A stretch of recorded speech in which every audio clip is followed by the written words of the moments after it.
qu'est-ce que Dieu attend de toi au juste?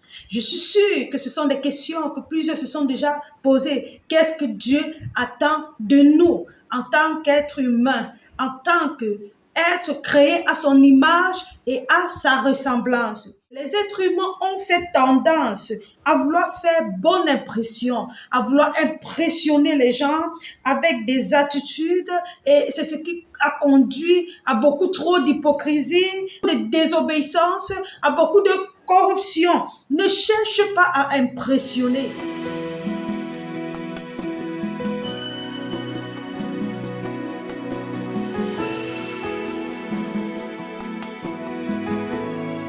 Salut, je suis Mrs. Rita, l'ambassadrice, la servante du Seigneur à votre service. Si c'est la première fois que vous découvrez ma chaîne YouTube, je vous invite à vous abonner, à cliquer sur la cloche de notification, comme ça vous recevrez de nouvelles vidéos chaque fois que je posterai.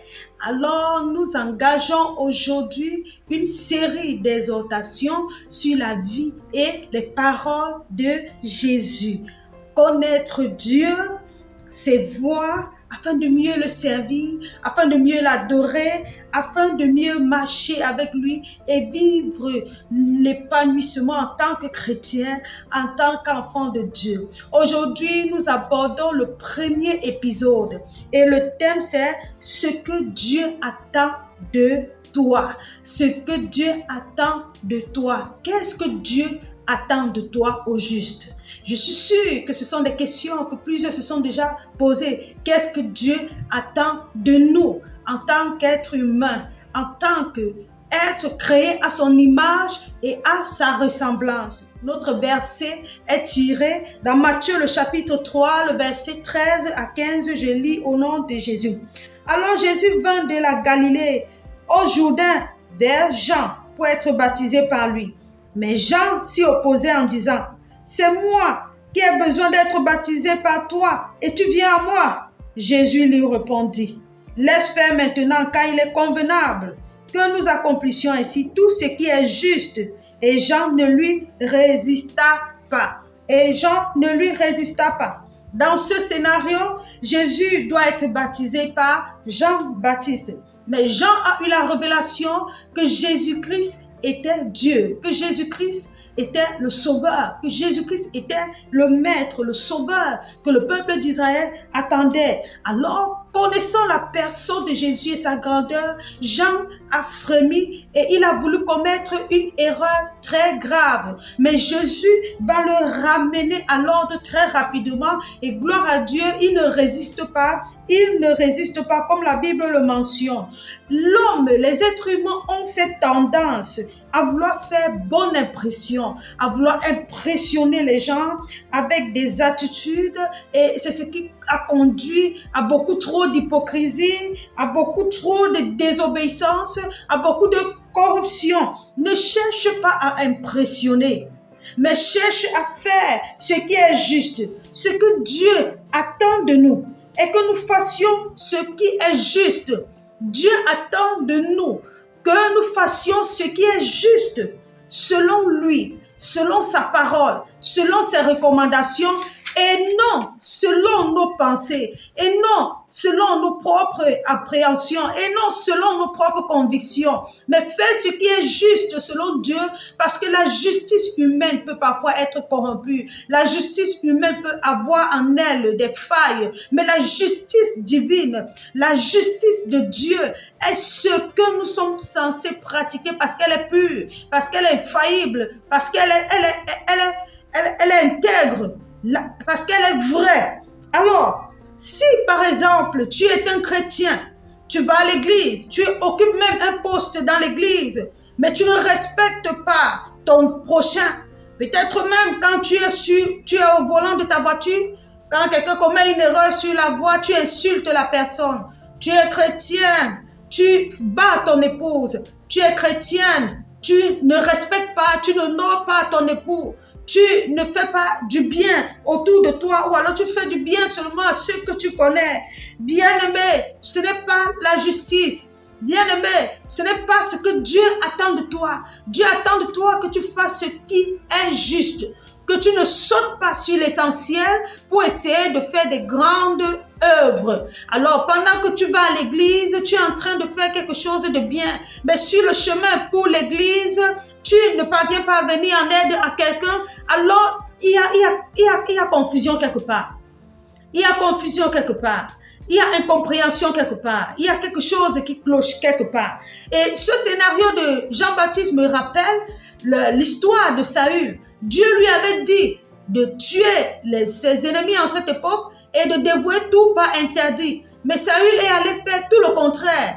Ce que son cœur l'avait poussé à faire. Il a fait ce que son cœur désirait, mais il n'a pas fait ce que Dieu voulait. Je ne sais pas s'il voulait impressionner Samuel, le serviteur de Dieu. Je ne sais pas qui est-ce qu'il voulait impressionner. On n'impressionne pas Dieu. On n'impressionne pas Dieu.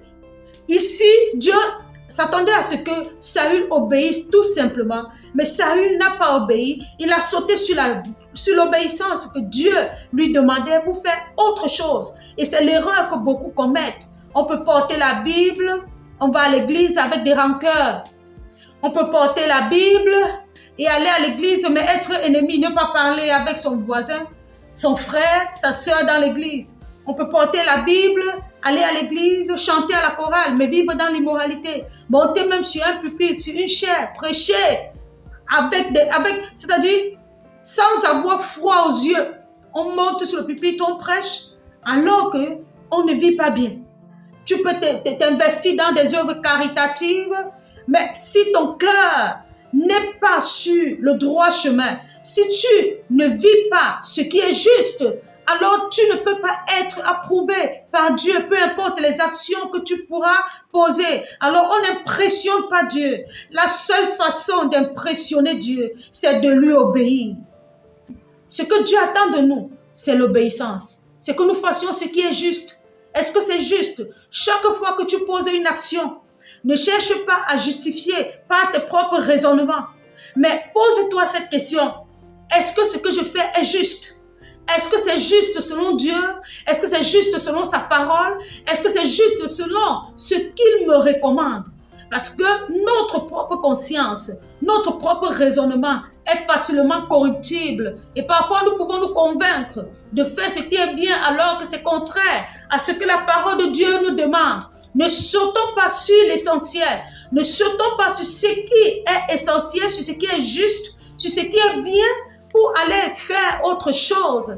Avant que tu ne fasses telle chose, rassure-toi d'abord que tu es en conformité avec Dieu.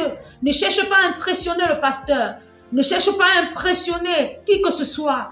Mais cherche à recevoir l'approbation de Dieu. Alors ce que Dieu attend de nous, c'est que nous fassions ce qui est juste. Cette pensée, cette façon de penser, est-ce que c'est juste selon Dieu? Cette façon de réagir, est-ce que c'est juste devant Dieu? Cette façon de faire les choses, est-ce que c'est juste? Certains iront même jusqu'à dire, c'est ma nature, je suis né comme ça, tu es obligé de m'accepter tel que je suis. Non. Est-ce que cette nature est une nature qui honore Dieu?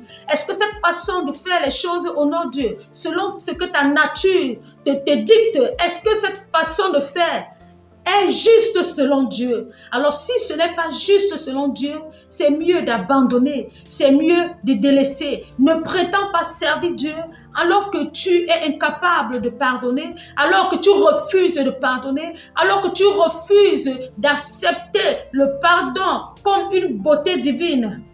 Ne saute pas sur le fait que tu dois mettre la paix dans ta maison et aller évangéliser dans toutes les rues.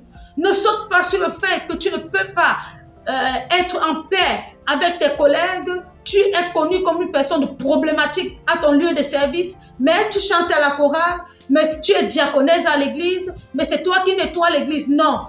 Cherche d'abord à être en paix avec tes collègues. Cherche d'abord à bien gérer ton foyer. Cherche d'abord à vivre une vie qui honore Dieu. Cherche d'abord à faire ce qui est juste. Car c'est ce que Dieu attend de nous. La Bible déclare que Dieu ne fait exception de personne. Dieu ne fait exception de personne. Mais qu'en tout lieu, celui qui le craint, celui qui marche dans la justice, c'est cette personne que Dieu agrée. Shalom, shalom pour toi qui as suivi cette vidéo jusqu'à la fin. Rendez-vous au prochain épisode très bientôt. Que le Seigneur vous bénisse pendant que vous marchez dans la justice pour faire ce qui est juste. Merci Seigneur.